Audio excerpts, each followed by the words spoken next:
so what we decided to do to get a certain kind of clarity in all of this, I don't think it's really, it's one of these things, the more you live with it, the clearer and clearer it becomes. But it's useful to highlight the complexities, or shall I say the paradoxes, because really Beethoven did such a fantastic service to mankind in a way that's reminiscent of Kepler, or to put this in another way. I just called Susan. Oh, She's on this phone right here. Okay.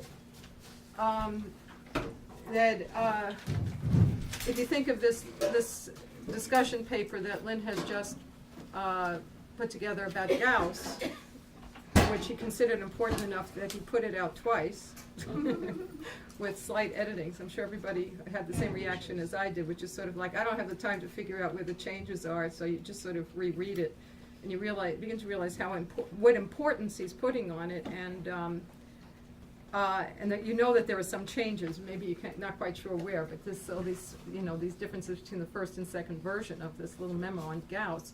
But the point that he makes in it is Gauss was somebody who felt compelled by the political circumstances he was operating in to suppress the issue of how his mind worked, how he made these discoveries. And there's such an enormous contrast between Kepler's manuscripts, where there's this constant discussion of I thought this, but then I changed my mind, and I stand for this that I said 20 years ago, but I don't stand for that anymore, and here's why.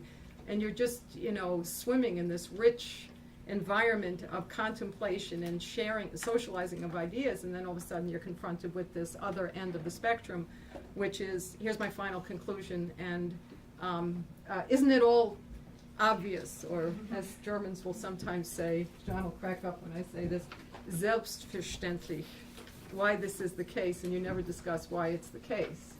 Right, and it's actually very interesting that Beethoven is about 10 years older than Gauss. We figured out today was about 10 years older than Gauss. He was born about 10 years before, so he's basically a slightly older generation. He's the immediate prior generation, and here he is, a person absolutely determined to share how he makes his discoveries. And there is the added benefit that for those people, when you're getting into Beethoven's works, you also have the benefit that you can go back and look at these manuscripts where you'll find the actual workbooks in which he's worked through these ideas. Fred's looked at some of the ones relevant to these piano sonatas, and you'll see which pieces he was working on at the same time, even sometimes comments written in the margins, and so on and so forth, so that there's, we're really invited into the domain of examining how creative discovery is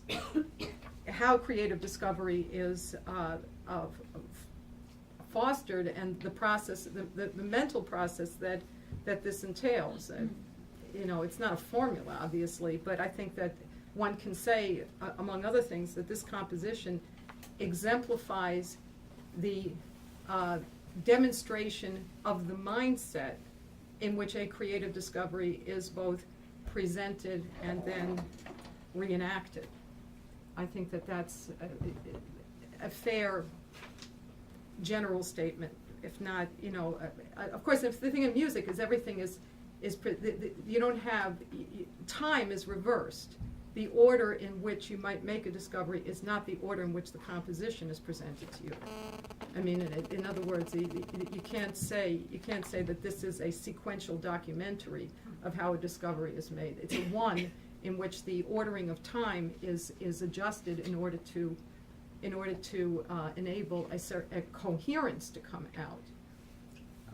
But at the same time, you can actually go back and see how different compositions work together and so forth, and reflect on that process. So Lynn says at the conclusion of this document, which I remind you, the document's music and statecraft, he makes a very strong point. The subject of this document is not music. It is what is the state of mind in which you can govern in a time of crisis. And he says at the end, It is not sufficient to be, as it is said, nice to people. It is necessary to work to prompt the development of their mental powers in ways which equip them to choose the right pathway in scientific and classical and artistic principle, the pathway of increasing the power of mankind in and over the universe. It is anyone's failure to meet that responsibility which is the root of all that is properly regarded as a source of evil. And he talks about Euler abandoning that root, the root of endless discovery, in contrast to Beethoven, whose life was dedicated to that root. So the way we're going to do this is we're going to play the Andras Schiff lecture on this, and then at certain points, if I push the right button, it's the black button that stops it, right? And the red button that gets it going. The black button is stop. No, that's started. Oh, that's stop, down here. That's toggle start. Once it's started. Once it's started, okay. Hey, John, which is the button that blows us out of our seats if she hits the wrong one? That's the top button. Oh, okay. So that's how I started and stop it. Okay, we're going to play the Andras Schiff lecture on the 111, and at certain points we're going to stop it. We're not going to be able to go back, but we're going to stop it. And the reason we decide to do this is he's able to play the musical examples quite well. And then, when we stop it, we will discuss what he doesn't say, which will be helpful. So let's get moving.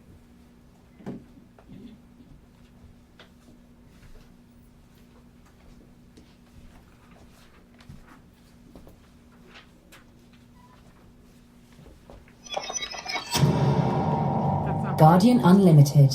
That's not part of the music. Let's speak about the final one of the 32 sonatas, the great Opus 111 in C minor. So we have had two works in the major key, and here we have a C minor one. A very important tonality for Beethoven if you think of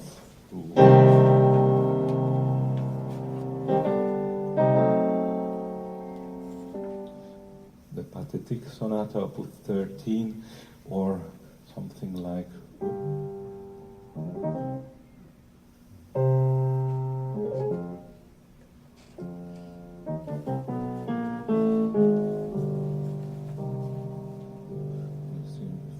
Violin Sonata, Opus 30, number 2, or the third concerto.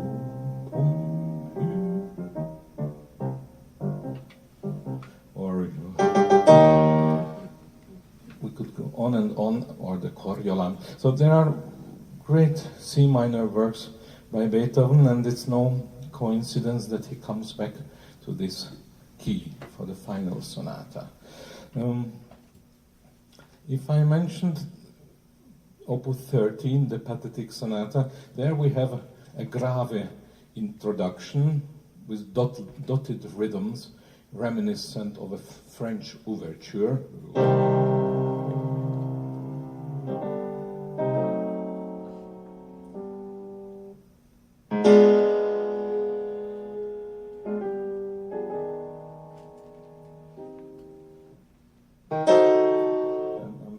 Because we have these exclamations with these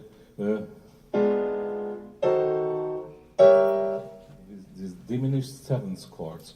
And listen to the beginning of Opus 111.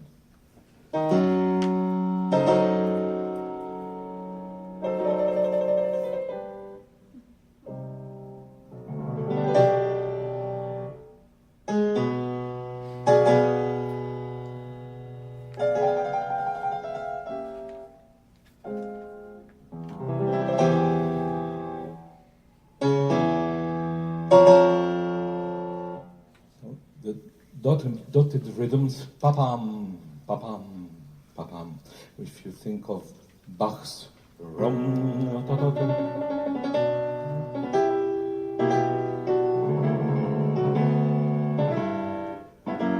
this is the French overture, and it has the same rhythm.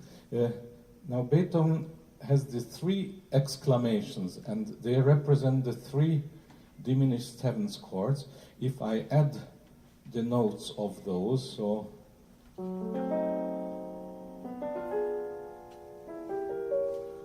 then we have the 12 tones.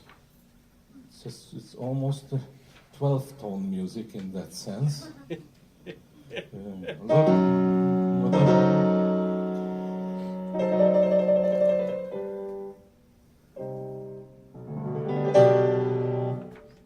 You can sense already that the gravity of these chords and the 12 notes and these chords, they are like Atlas carrying the whole weight of the globe on his back.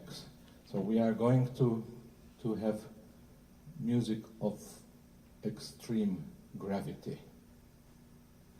And these are pictures of Dante's Inferno. The tension of that.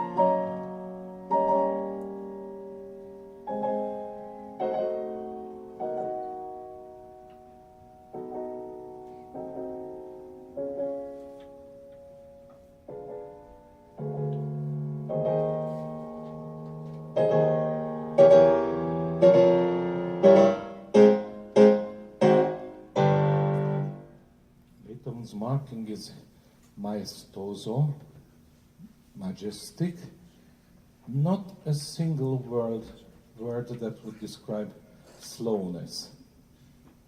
It's usually played very, very slowly because performers fear that the slower you play, the more seriously you will be taken. When we come to the end of this section, which is very important because we will see that the diminished seventh chords will appear throughout the movement. But this maestoso introduction as such will never be heard again. Therefore, it's a very different construction from the opening movement of the Pathetic Sonata. And when we reached the dominance,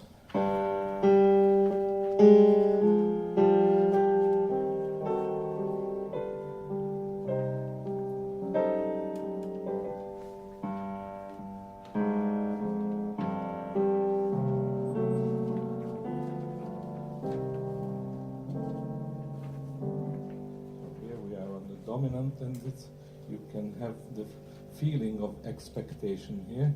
One hears the timpanist playing.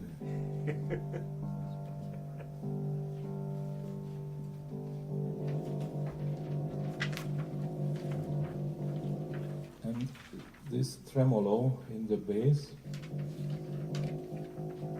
This is not a free trill, but it's demi-semiquavers written out.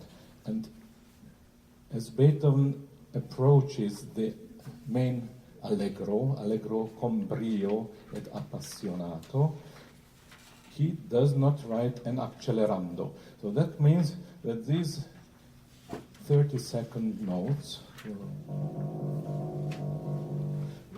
they don't make an accelerando, and they will correspond with the 16th notes in the main allegro part. So what we had as demi-semiquavers, they will be semiquavers in the main allegro.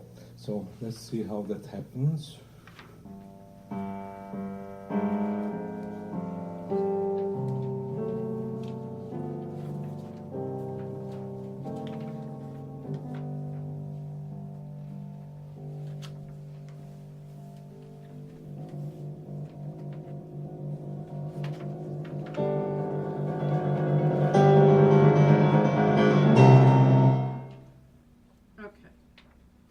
So, I hit the bottom of the red.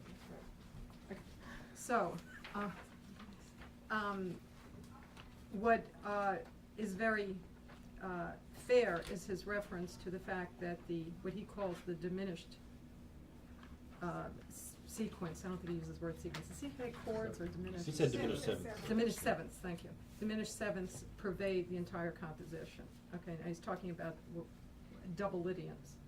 And actually, what's very funny is that depending on what key you're on, they're not really sevenths, because they're a paradoxical array of a sixth and a seventh when they're in this double form.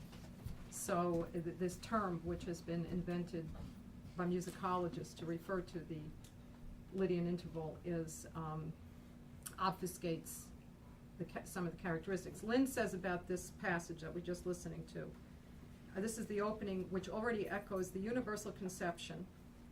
It echoes the universal conception underlying Mozart's fantasy in C minor.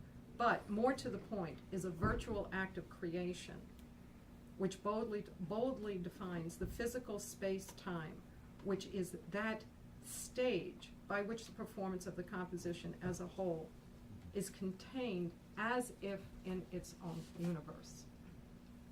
All right? And what is missing, to my view, in the way that he presents this, and I think it's part and parcel of the ideology that he's still encumbered by, is that he misses the sense of paradox.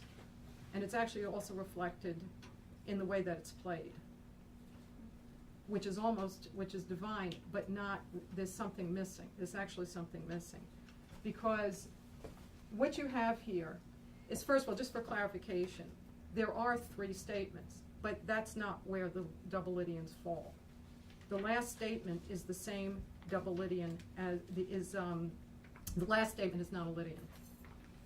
The last statement is the choir is organized differently. Think of these notes that are piled up on each other, by the way, not as chords. Think of them as voices. It's very important to recognize that you're looking at a pathway of voices.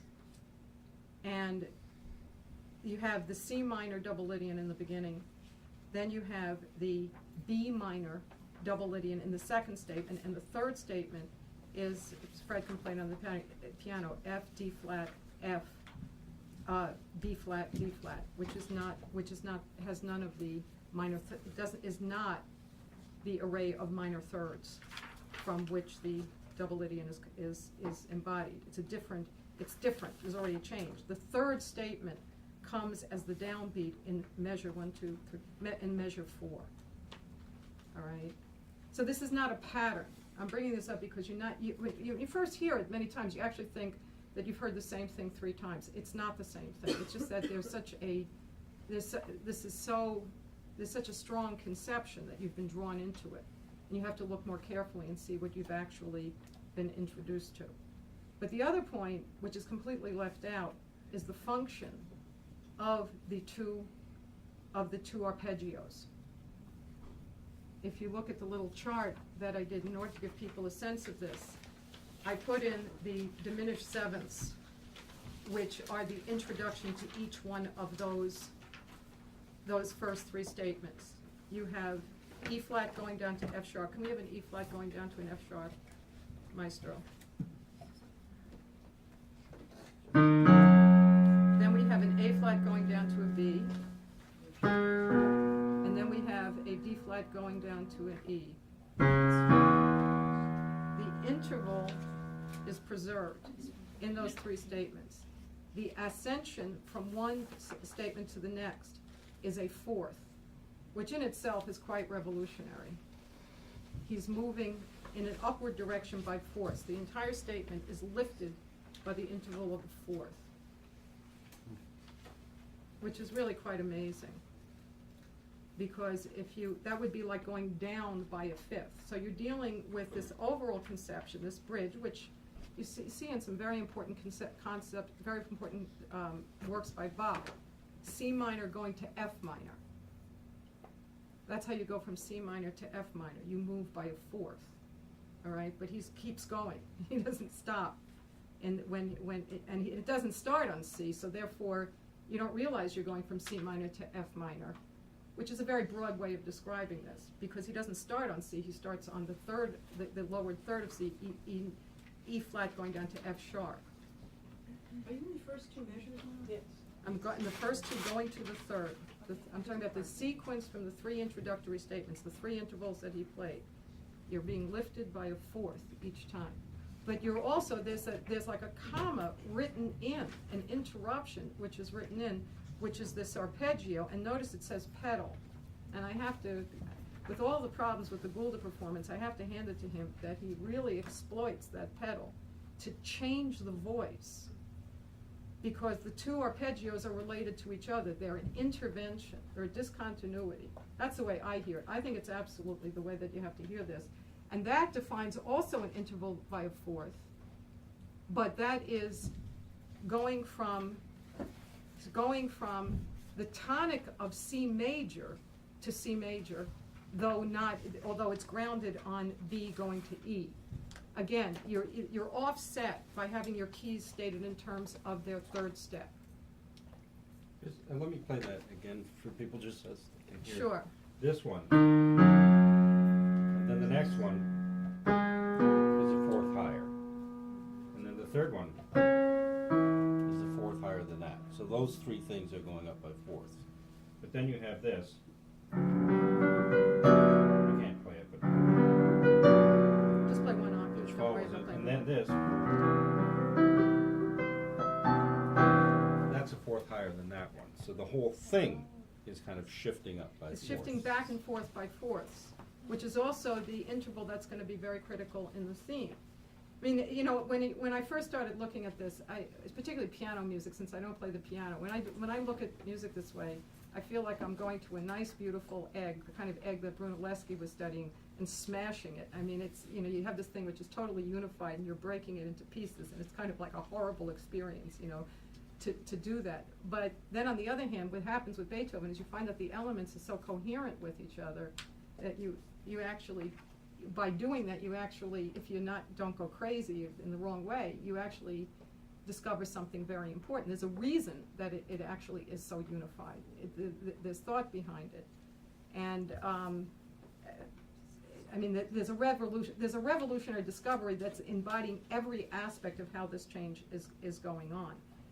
Now, then there's one other component in this, which is also very important for the unity of the piece as a whole, which he just says nothing about, which is in measure, and partly he's lecturing a large group of people, you know, you can't go through everything, but he chooses his predicates based on what he thinks is most important. Measure 12, which is down at the bottom. There's a pickup starting on Sol, on G, which is a very simple line. Why don't you just play that soprano line?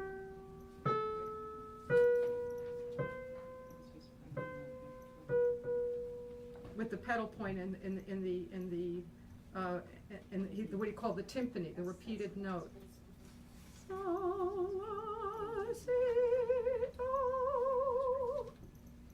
Right? You see that in measure, do people see that in measure, the pickup to measure 12, right? Which is a fourth. Right? Pick up to 13, right? 10, 11, no, the pickup to 12. It's repeated then in an octave lower. It's first in the soprano, and then it's repeated in the bass. I think you mean pick up to 11. Pick up to 11. Pick up, well, I have it, okay, 1, 2, 3, 4, 5, 6, 7, 8, 9, 10, But 11, no, the pickup to 12. Anyway. Year 12 or year. But it starts here. Yes. Oh, okay, I numbered differently in my, okay, sorry, okay, pick up to 11, okay. You I got the apologize. revised Oh, no, standard excuse me, version? the Dover edition is wrong, you're right. It's- Pick up to 12, this, Okay, they They've got they 10 misprint, printed on here. sometimes in Dover, they misprint the measure I mean, numbers. 10 measures into the piece and they're off by 2 measures. Yeah, well, they sometimes do that on purpose, but anyway, it's actually measure 12 in the soprano. Sol, la, si, do, do, si, si. And then it's an octave lower. The same.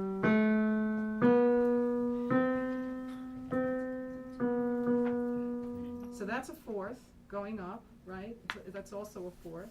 It's C major, It's completely plain, and it's the basis for the second movement. This is what the second movement. So you have a very powerful paradox, which is C major, C minor, but C major, C minor demonstrated in a very compact way in terms of its immediate relationship to F minor, and then counterposed very quickly to C major, introduced by its relationship to G major, its fifth. It's also, people I remember not too long ago, there was some discussion that Lynn was having, I think it was at a cadre school, and he said to people, what's the difference between F sharp and G flat? And you have to think about how fast that F sharp, which is the downbeat in the beginning, becomes a G flat in measure 1, 2, 3, 4, 5, measure 6, right, in the descending line. And everybody knows the musical offering theme and the fact that the second half is this chromatic descending line. But think of what Beethoven has done to this. I mean, how he has totally transformed this by making this a choir that's moving down and moving up at the same time. And the intensity of the transformation is epitomized by the fact that F sharp has become G flat within the first 6 measures of the piece, which, virtually, I don't know of any other composition. And when the G flat comes in, it's part of the double Lydian pair, C F sharp, A flat, E flat, that little pickup. Everything is important, and this is why I say you have to think of it as a choir. You have to think of it as these are not chords. The voices, and starting in measure 6, are all moving at different rates. I mean, they're moving slowly. There's like 2 different rates of development, the upward and the downward, and it's slightly skewed all the time. So it's very important not to think of it as chords. And I'm sure that people who play the piano, you could have a lot of fun just playing that passage over and over again and thinking about what's actually happening in the changes, because it's so dense and there's so much to think about in that. So here's you have this very rich paradox that's been presented right from the beginning, and which is what creates the tension, which continues throughout the entire piece. So. Well, let me just play one thing here Okay. to give people an idea of this paradox of voices, how it's not a chord. Because there's an irony. You just had the C major, the second half of the C major scale going up, which later just turn that the other way, and that's the beginning of the second movement. But if you play that with all the other voices against it, they're extremely distant.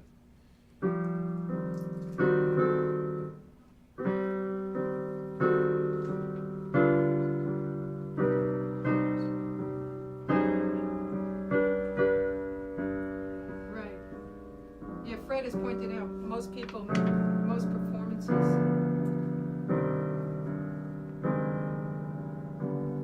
there's an F sharp. What he's referring to is the F sharp against the G in the bass in measure 10, 11, 12. You have an F sharp down at the bottom against the G, right? I mean, it's not some simple-minded form of C major. It's a C major that's Beethoven's C major. It's not just good old do-si-do, or do-sol-do. I mean, it's an enriched, because there's not a single note, there's not a single marking in this, which is arbitrary. Okay, now that we have enhanced our view of what has happened here, let us move on.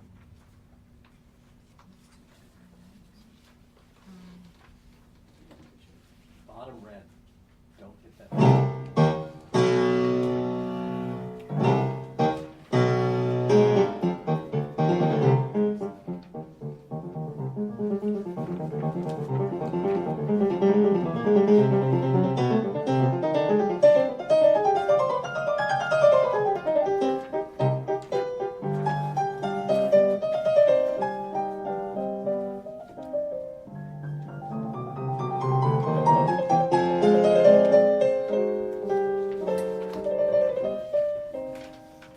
So there was this incredible dramatic feeling of genesis, creation out of nothing, out of chaos, Sorry about that.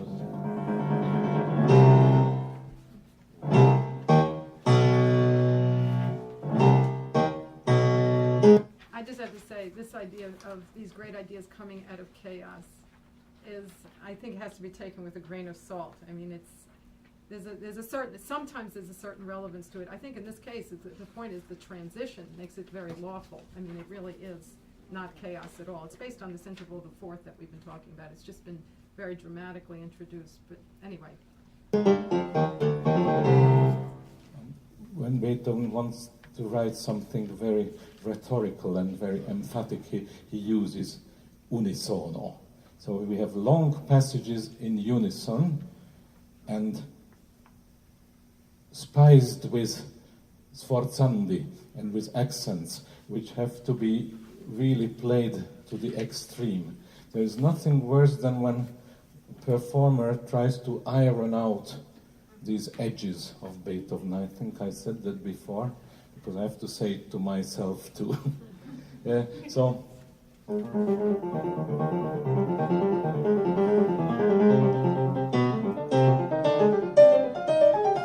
he writes these accents. They are almost unmusical. Every music teacher would say to the pupil, "Don't do those ugly accents," but he wants it.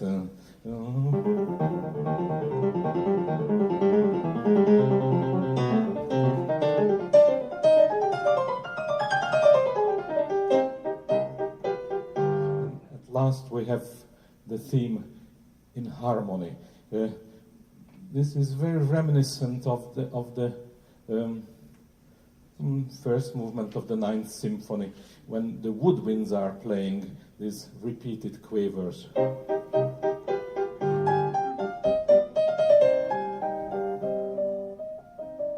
He writes these little hesitations and ritardandi. Then back to the tempo.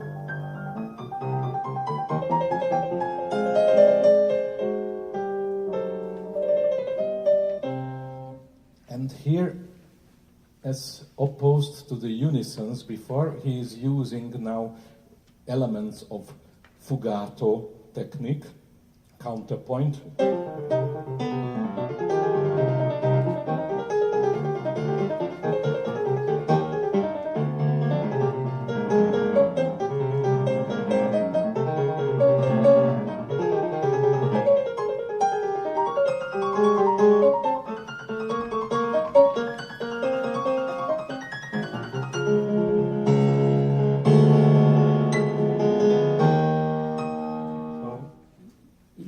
Semi-quaver, and the counterpoint.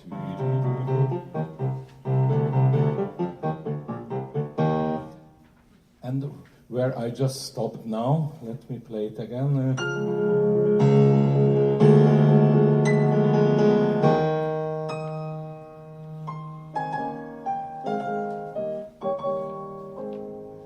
The second subject, which is like an island in this drama, the only lyrical element, and it's very, very short. He doesn't let us enjoy it too long. I mean, again, this was in the beginning. I mean, he missed he never comments on the lyrical element in the beginning, which I just find a little bit odd. I mean, you don't want to get too particular about the details, but I think this is very, very lawful in terms of this paradox. The paradox is there all the time between these two elements of this overriding universe. But anyway. Can you say one thing before? Yes. Look at measure what it says is measure 47 on your score.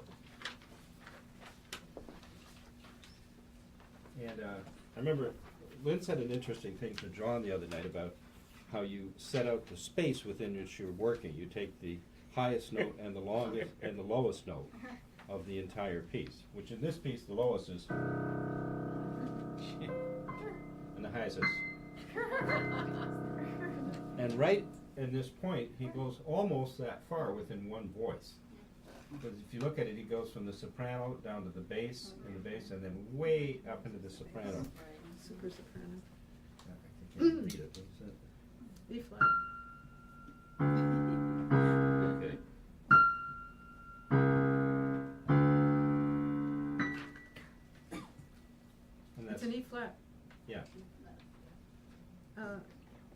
no, yeah, it's A, B, C, A flat. A flat.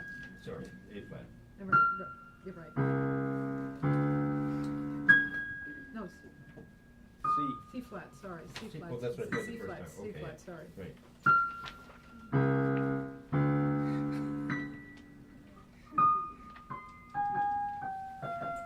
And then carries it on in the tune. But that's actually, he's writing that as a single voice, which is making the space within which he's working clear. Let me play it again.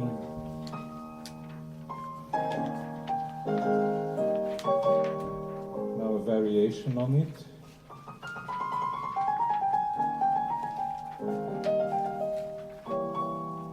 And even slower, adagio. But now.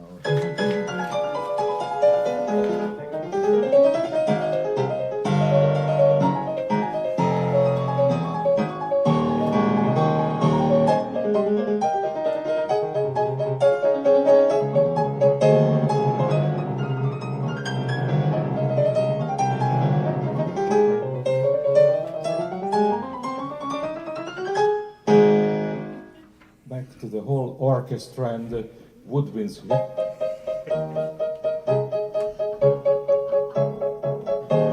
And again, these very forceful unison passages with accent.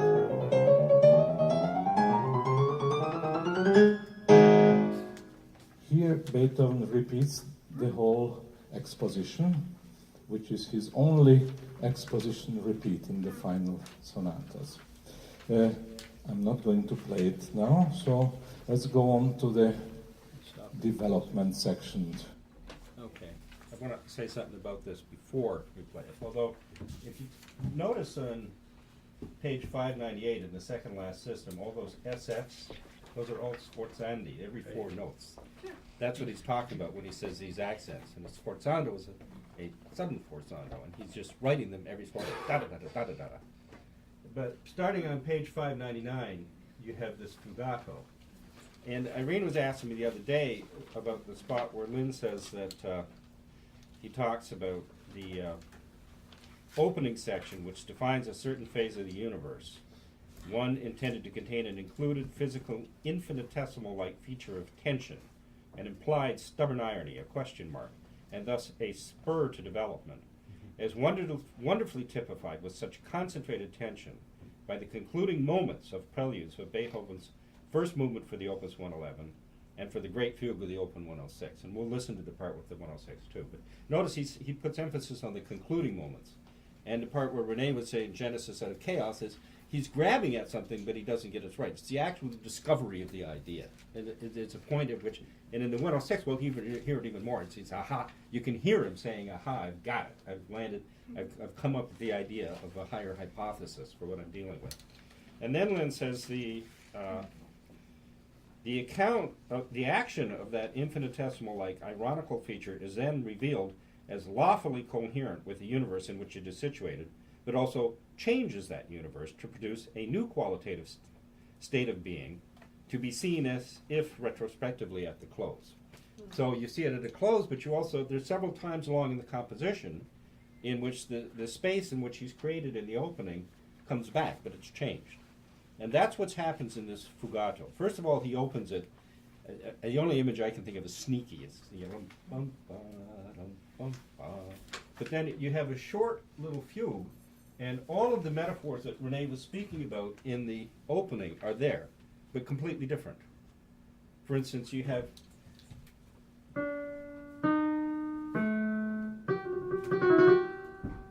and then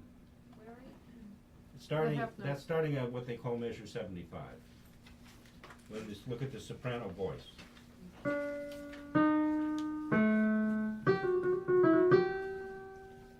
And that's now a Lydian. That's like the opening,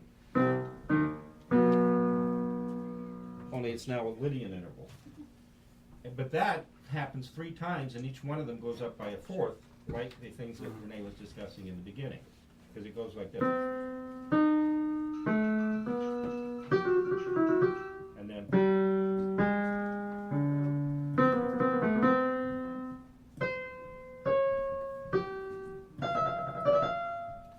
And underneath it, you got this, which is again, it's like it's the idea in a dialogue with itself. They're both coming out of that main idea. That interval, that's the same interval as the very beginning. And you have the trill, So all of these things are here, but in a completely different way. You want to just play with it? I think it's also just worth thinking about how, also in the transitions, that he's actually bringing the entire well-tempered system to bear. I mean, I think if you went back and you looked at this carefully, what you would actually find out is he's actually introduced a way in which the references to keys are way beyond the keys that we've mentioned. I mean, those are the ones that are, but that's what I'm saying about if you sit there and work it through slowly at the piano, you'd probably find out that there were several other key centers that were referenced at the same time. So this universe that we're talking about is very universal.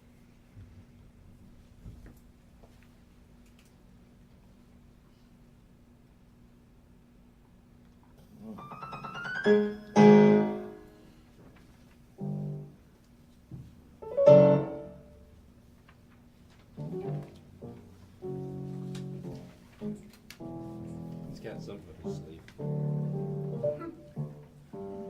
Again, we have a long passage, piano very soft and in unison. And then it goes into a further fugato.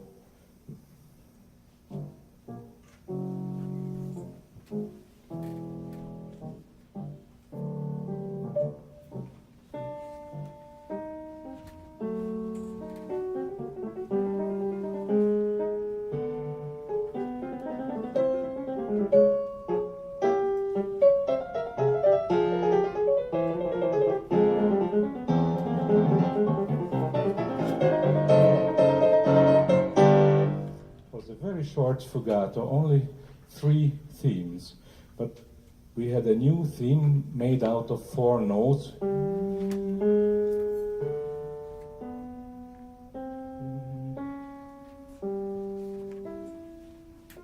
This is somehow related to our main theme.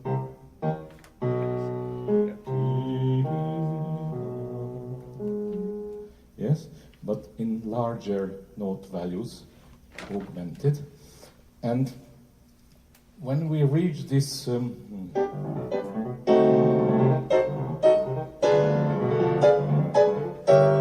everything is on the pedal point of G, which is the dominant of C minor, and if we think back of the diminished 7th chords of the beginning, we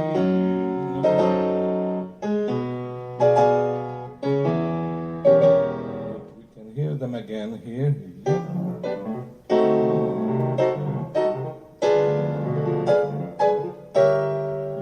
So the first one, the second one, and the third one, and so one more time.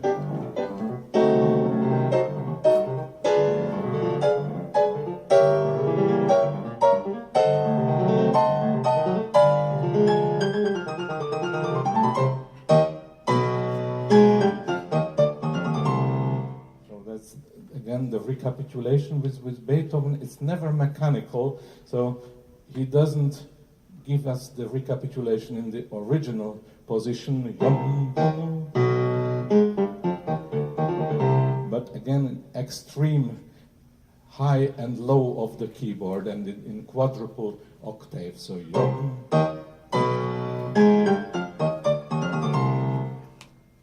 yes, so the recapitulation then goes on in the more or less customary way, and the coda, like after the storm, when one gets very, very tired after a storm.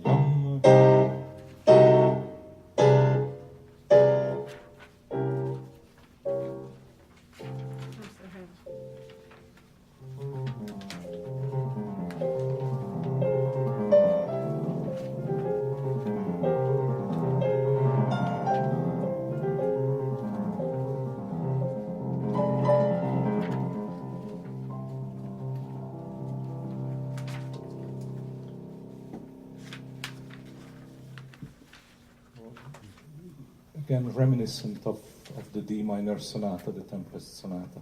It's after the storm feeling.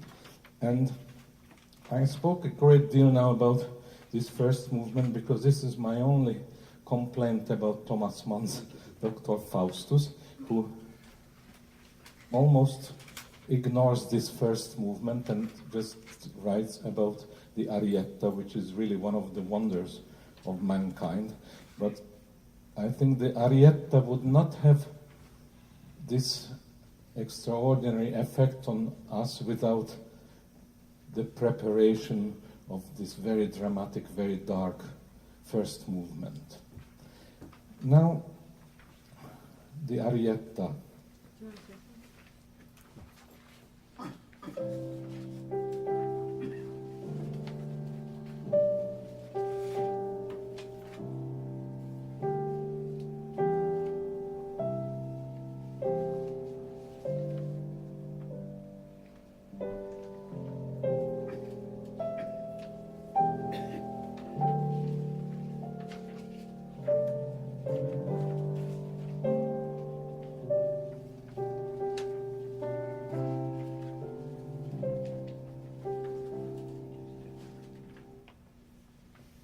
Like in Opus 109, we had the theme with variations, also in triple time. Here the meter is 9/16, so it is 1, 2, 3, 4, 5, 6, 7, 8, 9, and it starts with an upbeat. So when you hear this, I'm sure many of you know this from hearing, and you think that this is the downbeat. It's not a downbeat, it's an upbeat. 7, 8, 9, 1, 2, 3, 4, 5, 6, 7, 8, 9,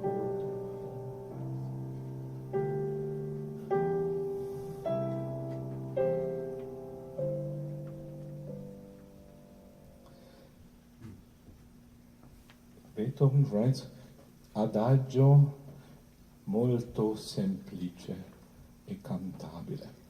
So it's very important to phrase this instruction like as if it was a musical phrase.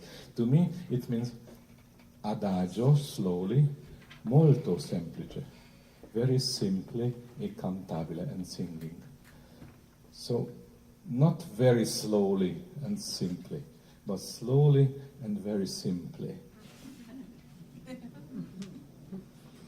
Because like the maestoso introduction of the first movement, again, we have heard countless, really also wonderful performances of this Arietta, but excruciatingly slow. And I think even if Beethoven was deaf by now, but his memories of sound, they were still with him. And it's important to know these old instruments and fortepianos of Beethoven's time. If you ever played one of them, they give you the right ideas about tempo. Many of the tempi that we play today are either much too fast or much too slow, and not moderate. On a Beethoven fortepiano, you couldn't play a tempo like this. I'm just playing a parody now. I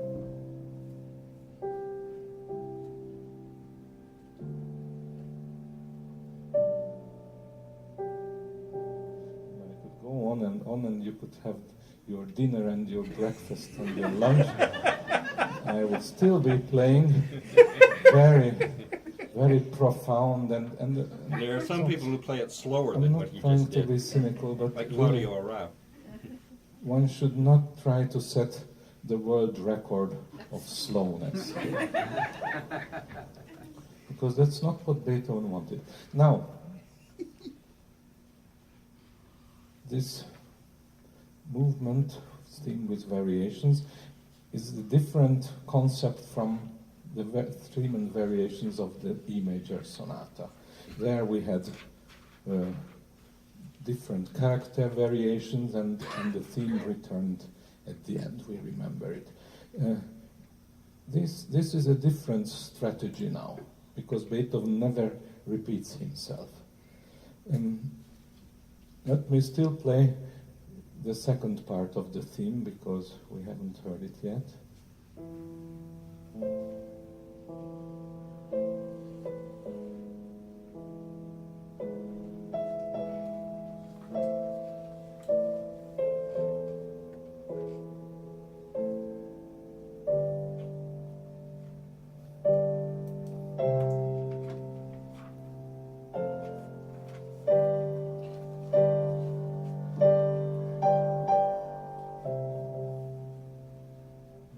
This iambic movement, this rocking iambic movement, going back to liturgical text side, to me this is gratias, a song of thanksgiving. That's what I associate it with.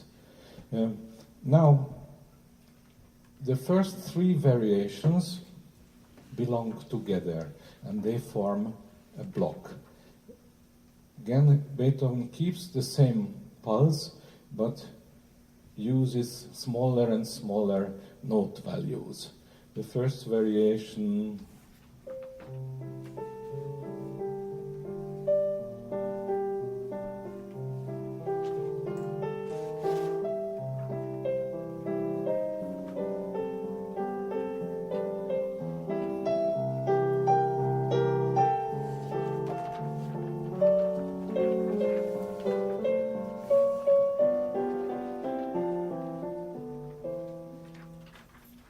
this 9/16 time, and again we have a very symmetrical shape, 16 bars twice, both sections repeated. The second variation uses smaller note values, the 30-second notes or demi-semiquavers.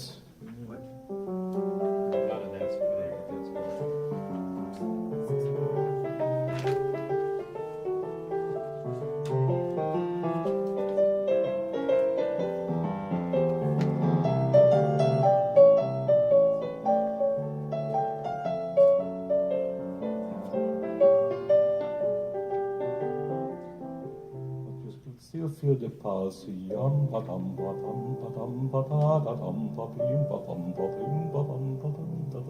So it's all related. And the third variation further intensifies this and uses 64th notes or hemi-demi-semiquavers. Where it says listesso tempo. Value pattern. And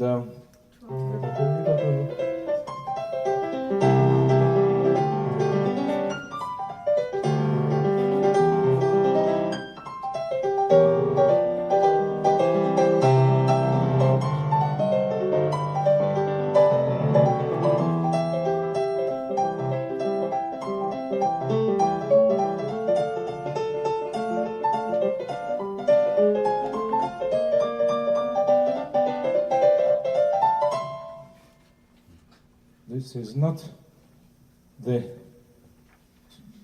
fourth story of a boogie-woogie, as many people suggest. I get very upset when I hear that, oh, this variation is so jazzy.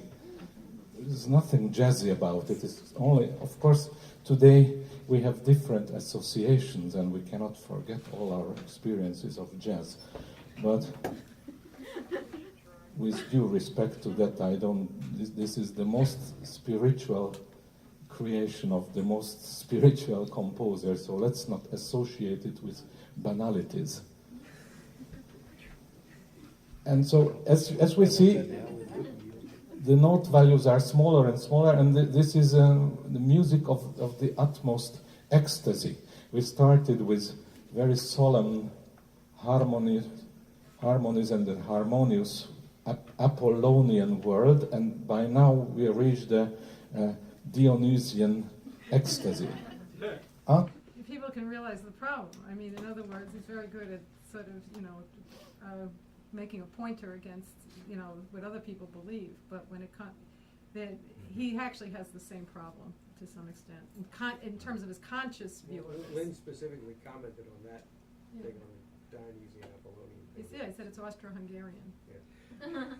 Yeah, but that's the same thing as the modern culture. I mean, he's still captive of this, yeah. After this, there is a very gets drastic worse. break. Top of page 607.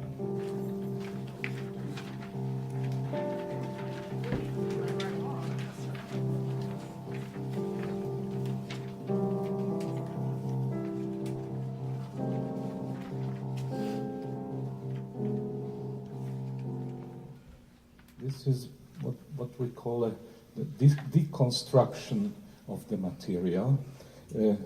We go back to darkness, and we hear these triplets in the bass. 1, 2, 3, 4, 5, 6, 7, 8, 9. That was this. And we hear fragments of the theme in the bass region, like sighs, like sospiri.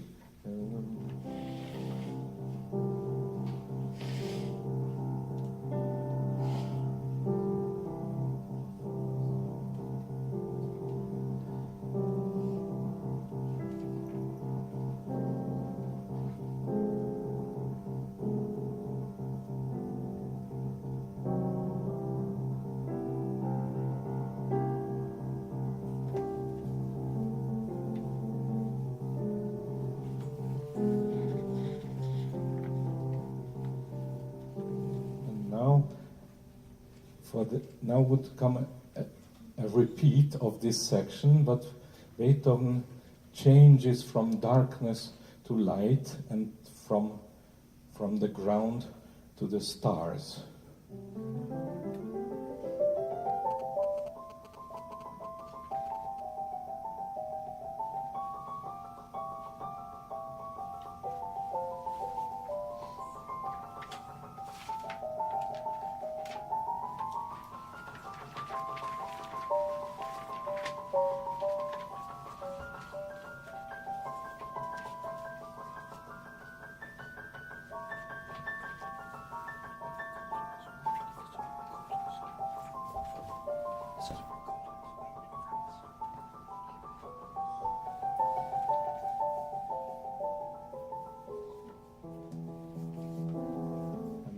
For the second part, back to darkness. So this is the most wonderfully transcendental poetic music, which has got nothing to do with piano music anymore. And then, when the second part enters the stars, let me play that again.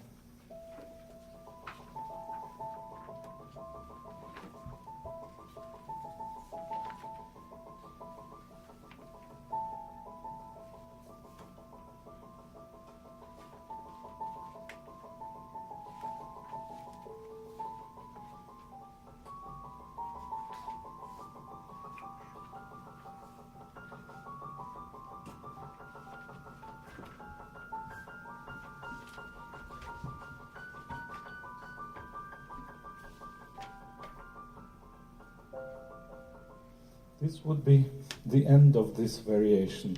And at this point, Beethoven abandons the whole structure of variations and starts something incredibly new and very poetic.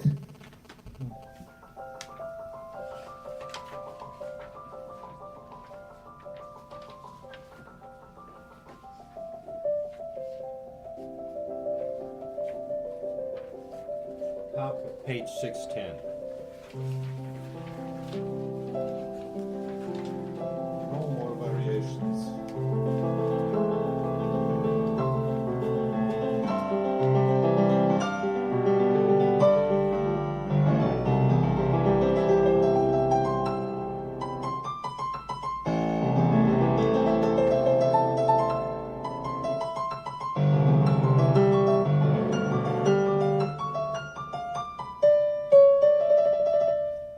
free improvisation, and here we have like an instrumental cadenza.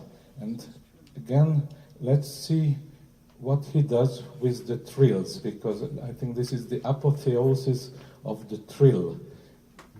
Even Beethoven had, not even in the Waldstein Sonata and not even in Opus 109, have given such significant role to the trill, which is not decorative at all, but existential.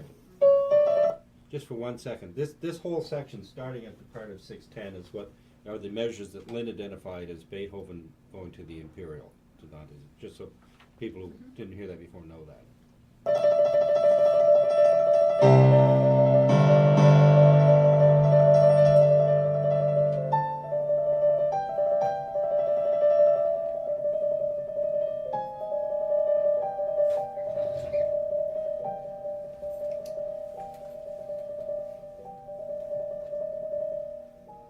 This is very important because for the first time he leaves the tonality.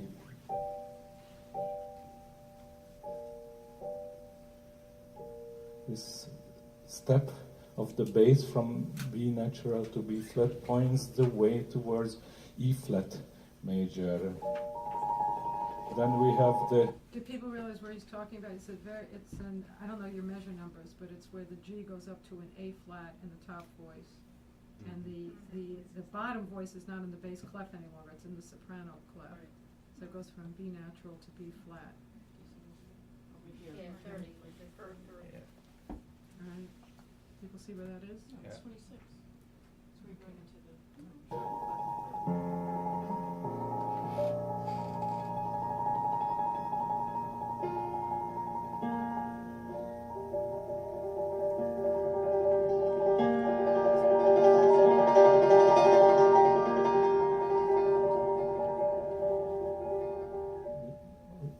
Trills in 3 voices simultaneously. This is also very novel. And then the trill stays alone.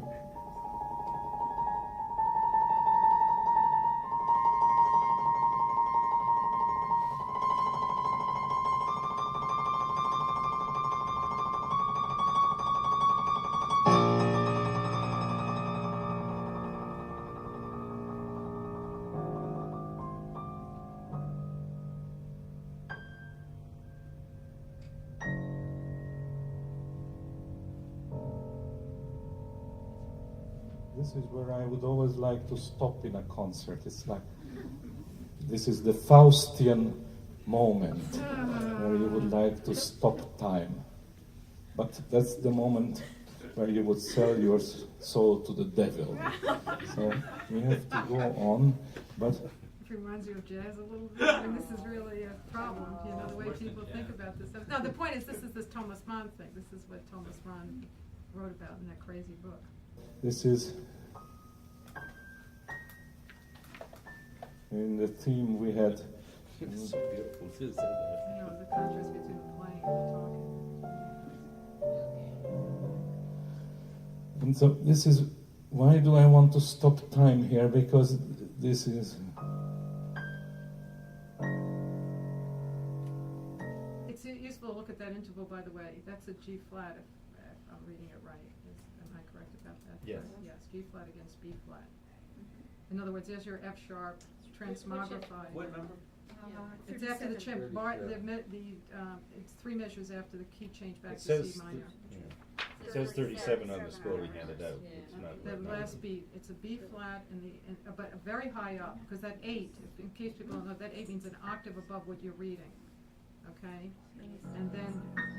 Ours is written in octave above. Are you sure? Yeah. Oh, okay. Got a whole lot of line. Oh, okay. And then, but down below, that's a G flat. So it's your F sharp, going from a G flat down to a, F. going down to an F, right, right. again, the grounds and the heavens, the greatest possible distance between them.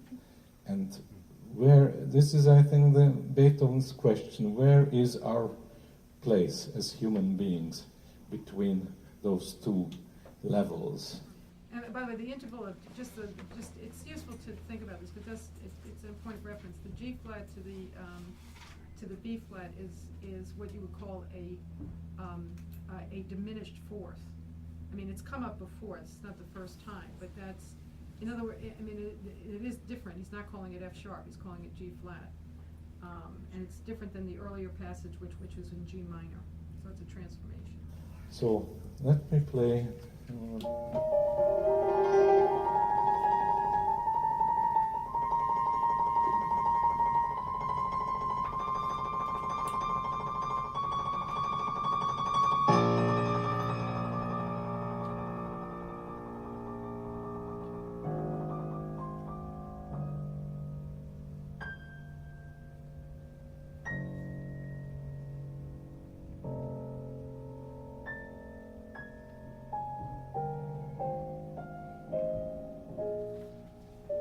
So how does he come back Let's from just that stop far recording, away say.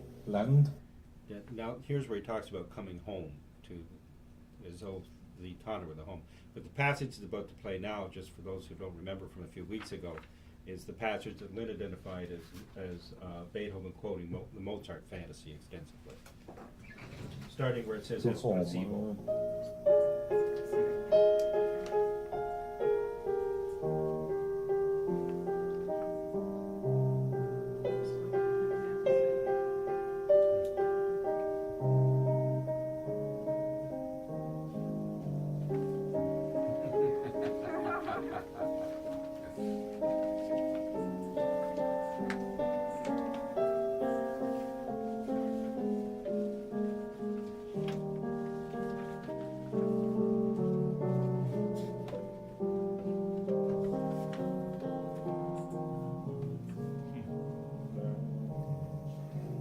And here we can feel the vicinity of homecoming.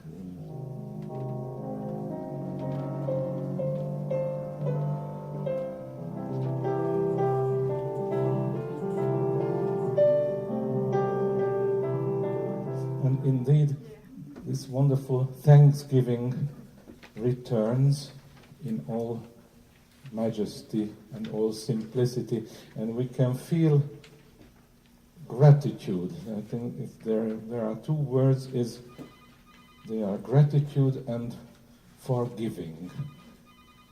That's what I feel when I listen to this music, or when I have the privilege. Yeah, but listen to it from here to the end. But what he's also not, this is a total celebration of a creative breakthrough. I mean, from here to the end is just celebrating not only this creative breakthrough, but laying the groundwork for many more of them.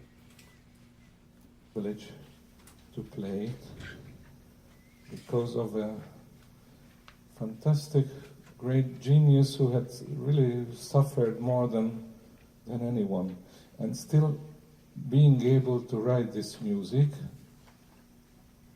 and transmitting gratitude and the deep, profound, really almost, and not just almost, but to me holy, religious feeling. A gratitude to God for being alive and for being able to write music like this.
we have time to do the Opus 106 here? I didn't mean the whole thing, I just meant the introduction. Well, I think we've, at this level, I mean, I think. Yes, Ralph. Yeah. I think